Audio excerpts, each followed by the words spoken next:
السلام علیکم۔ محمد احمد آپ سے مخاطب ہے۔ بہت سال پہلے ایک گیت سنا کرتے تھے اور وہ گیت یوں تھا کہ موج بڑھے یا آندھی آئے، دیا جلائے رکھنا ہے، گھر کی خاطر 100 دکھ جھیلیں، گھر تو آخر اپنا ہے۔ انسان اپنے گھر کے لیے بڑی تکلیفیں برداشت کرتا ہے، بہت دکھ اٹھاتا ہے، بے آرامی جھیلتا ہے، لیکن کیا وہ اپنا گھر چھوڑ دیتا ہے؟ ایسا نہیں ہوتا۔ انسان اپنا گھر نہیں چھوڑا کرتے، بلکہ جو پریشانیاں اس میں ہوتی ہیں، جو بے چینیاں اس کو پیش آتی ہیں، جو مشکلات اس کے سامنے ہوتی ہیں، ان کو دور کیا جاتا ہے تاکہ گھر کو لیویبل بنایا جا سکے اور اس میں امن اور سکون کے ساتھ اپنے بچوں کے ساتھ رہا جا سکے۔ پاکستان بہت عجیب حالات، کوئی شک نہیں، نہ سماجی طور پر خوشحال، نہ معاشی طور پر خوشحال، نہ سیاسی استحکام۔ کوئی ایسا شعبہ نہیں ہے کہ جس پر ہم فخر کر سکیں، جس پر ہم یہ کہہ سکیں کہ یہ ہمارا ملک ہے، ہمیں اس پر انتہائی فخر ہے اور ہم یہاں امن سے زندگی بسر کر رہے ہیں۔ ایکسٹریمزم، مہنگائی، سیاسی بے چینی، انہوں نے ملک کی جڑوں کو ہلا دیا۔ بہت سے لوگ ملک چھوڑ کر چلے گئے، لیکن کیا ہمیں ایسا کرنا چاہیے؟ کیا ہمیں ملک کو چھوڑنا چاہیے؟ نہیں خواتین و حضرات، نہیں۔ ملکوں کی تاریخ میں بہت کچھ ہوا، ملک مکمل طور پر وائپ آؤٹ ہو گئے، لیکن اس کے باوجود وہاں کے لوگوں نے انتہائی محنت کے ساتھ، ڈیڈیکیشن کے ساتھ، پرسیورنس کے ساتھ ملک کو سنوارا اور اپنے پاؤں پر کھڑا کیا۔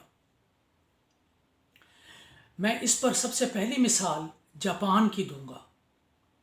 دوسری جنگ عظیم جب ختم ہوئی، اور وہ کیسے ختم ہوئی آپ تمام جانتے ہیں کہ کس طرح ہیروشیما اور ناگاساکی پر بومبس گرائے گئے، نیوکلیئر بومبس، اور کیسی تباہی آئی، کیسی بربادی آئی۔ اور اس کے بعد ایک اور واقعہ ہوا، اور وہ یہ تھا کہ دشمنوں نے ان کے تمام جہازوں کو ڈبو دیا، بحری جہازوں کو، تاکہ وہ جنگی طور پر ایکٹیو نہ رہیں، اور پھر ٹوکیو شہر پر ایئر ریڈ کیا گیا۔ مبینہ طور پر اس ایئر ریڈ کے نتیجے میں سارے شہر میں آگ لگ گئی اور تقریباً 1 لاکھ کے قریب لوگ اس آگ میں جھلس کر چند گھنٹوں کے اندر اندر مر گئے۔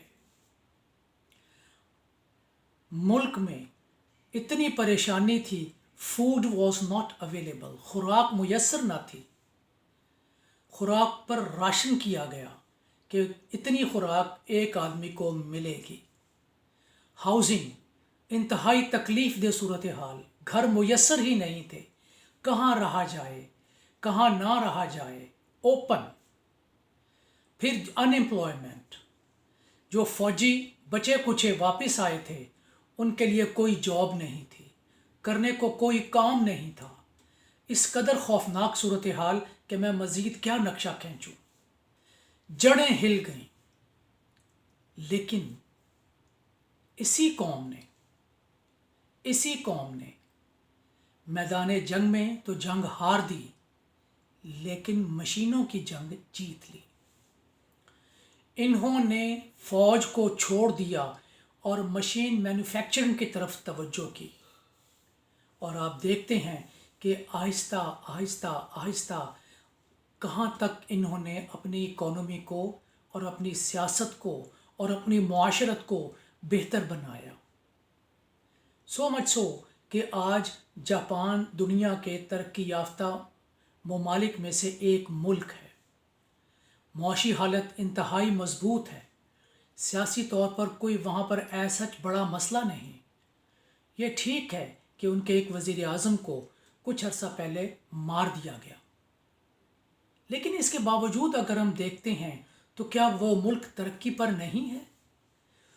کوئی شخص یہ نہیں کہہ سکتا کہ وہ ملک ترقی پر نہیں ہے۔ چلتے ہیں جرمنی کی طرف۔ جرمنی کے ساتھ کیا ہوا؟ کس طرح جنگ کے نتیجے میں وہاں تباہی آئی؟ کس طرح لوگ بے روزگار ہوئے؟ یہاں تک کہ 18 سال سے لے کر 35 سال کی آبادی، یعنی نوجوان آبادی جس میں مرد بھی تھے اور عورتیں بھی، سب کو مار دیا گیا۔ ڈریزڈن شہر، اس پر ایئر ریڈ یا بمباری کی گئی، جس کی وجہ سے تقریباً 25,000 لوگ مارے گئے۔ ونڈو ٹیکس لگایا گیا، ہرتھ ٹیکس لگایا گیا کہ کس طرح ملک کو بچانا ہے، کس طرح ملک میں اب بہتری لانی ہے اور اس ابتری کو ختم کرنا ہے۔ وہاں بھی ہاؤسنگ ایشو تھا، خوراک کا مسئلہ تھا، لیکن تمام مسائل کو آہستہ آہستہ قابو پایا گیا۔ اور کس طرح جرمنی کو تاوان جنگ ادا کرنا پڑا، یہ بھی ساری چیزیں تقریباً ایسا ہی ہوا اور واضح ہیں۔ میں سمجھتا ہوں کافی لوگ یہ چیزیں جانتے ہیں، لیکن اصل ایشو یہ نہیں ہے۔ اصل ایشو یہ ہے کہ کس طرح ملک کے حالات کو قابو کیا گیا، کس طرح اپنی معاشیات کو بہتر بنایا گیا۔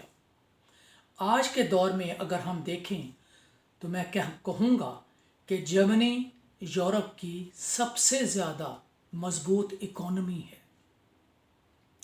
ان کی اکانومی بہت مضبوط ہے۔ کس طرح انہوں نے کام کیا؟ کیا جاپنیز یا جرمن والے اپنا ملک چھوڑ گئے؟ اس کے باوجود کہ جرمنی 2 حصوں میں تقسیم ہوا، ایسٹ جرمنی اور ویسٹ جرمنی، برلن شہر کو 2 حصوں میں تقسیم کیا گیا۔ شہر کے بالکل درمیان میں ایک دیوار بنائی گئی جسے برلن وال کہا جاتا ہے، گو کے بعد میں وہ گرا دی گئی۔ ان کی ری یونیفیکیشن ہوئی اور پھر وہ جرمن جو پہلے 2 حصوں میں تقسیم تھا، ایک جرمن بن گیا اور تیزی کے ساتھ ترقی کرنے لگا۔ یہ معمولی باتیں نہیں ہیں۔ ابھی حال ہی میں ہم دیکھتے ہیں کہ سری لنکا میں کیا ہوا، کس طرح خرابی ہوئی، معاشی طور پر کس طرح ابتری آئی، کس طرح لوگوں نے پروٹیسٹ کیا، کس طرح لوگ باہر نکلے، ایون پریزیڈنٹ ہاؤس پر قبضہ کیا۔ کیوں؟ معاشی ابتری۔ معاشی ابتری کی حالت یہ تھی کہ ان کو پیٹرول میسر نہیں تھا، کھانے کی اشیاء میسر نہیں تھی۔ تو کیا انہوں نے اپنا ملک چھوڑ دیا؟ نہیں، ایسا نہیں۔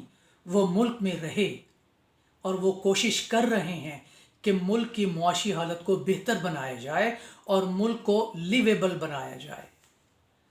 اسی طرح میں سمجھتا ہوں کہ دنیا میں ایسے بہت سے واقعات ہو جاتے ہیں جس کی وجہ سے ملکوں کی حالت بعض اوقات ابتر ہو جاتی ہے، لیکن سوال پھر میرا وہی ہے، کیا لوگ ملک چھوڑ جاتے ہیں یا دوسرے ملکوں کی طرف توجہ کرتے ہیں اور ختم کر دیتے ہیں اپنے؟ ایسا نہیں ہوتا۔ آپ انگلینڈ میں چلیں، انگلینڈ کا کیا حال تھا؟ 1696 وہاں پر بھی ونڈو ٹیکس لگایا گیا۔ ولیم III تھا جس نے یہ ٹیکس لگایا اور لوگوں نے گھروں میں اپنی ونڈوز کم کر دی، ونڈوز کی تعداد گھٹا دی، جس سے نہ صرف عمارتیں بدصورت ہوئیں بلکہ ہوا کے آنے جانے کا نظام بھی خراب ہوا۔ اور یہ ونڈو ٹیکس وہاں پر تقریباً 150 سال رہا۔ لوگوں نے بڑا احتجاج کیا کہ یہ کیوں ہے، ایسا نہیں ہونا چاہیے، لیکن یہ بھی وہاں چلتا رہا۔ تو ساری بات کرنے کا مطلب یہ ہے، کیا لوگوں نے اپنا ملک چھوڑ دیا؟ کیا لوگ چھوڑ کر کہیں اور چلے گئے؟ ایسا نہیں ہوتا۔ میں اسی لیے یہ بات عرض کر رہا ہوں، اور میں نے ابتدا میں 2 اشعار سنائے ہیں جو کہ گیت کا حصہ ہیں کہ ملک چھوڑے نہیں جاتے، گھروں کو چھوڑا نہیں جاتا، ملکوں کو ہو یا گھروں کو، ان کو بہتر بنایا جاتا ہے، ان کے حالات درست کیے جاتے ہیں، ان کو اپنے آپ میں، فرانس میں بھی کچھ ایسا ہی ہوا تھا، ان کو بہتر بنانے کے لیے لوگوں نے محنت کی، لوگوں نے دن رات ایک کیا، پوری ڈیڈیکیشن کے ساتھ، پرسیورنس کے ساتھ اور سنسیریٹی کے ساتھ ملک کو کھڑا کیا۔ خواتین و حضرات، یہی چیلنجز آج پاکستان کو ہیں۔ پاکستان بحیثیت ملک بہت خوبصورت ملک ہے، اللہ تعالیٰ نے بڑا خوبصورت ملک دیا ہوا ہے ہر لحاظ سے۔ نیچرل ٹپوگرافی دیکھیں اس کی، وہ انتہائی اعلیٰ۔ آپ دیکھیں گے پہاڑ ہیں، سمندر ہے، میدان ہیں، کھیت کھلیان ہیں، فرٹائل زمین ہے، لیکن کیا mismanaged. The country is mismanaged by a few unscrupulous people, جس کی وجہ سے ہمارے حالات خراب ہیں۔ میں سمجھتا ہوں کہ ہمارے ہاں سب سے اہم جو چیز ہے، سب سے اہم، وہ ہے ایمانداری۔ دیر از مچ ڈرتھ آف آنیسٹی، لوگوں میں ایمانداری نہیں ہے، اور من حیث القوم۔ لیکن پھر میں عرض کروں گا، سارے لوگ ایسے نہیں ہوتے، بہت سے ایماندار لوگ بھی ہیں، بہت سے اچھے لوگ بھی ہیں جو صرف کڑتے ہیں، دیکھ کر تکلیف ہوتی ہے کہ ہو کیا رہا ہے۔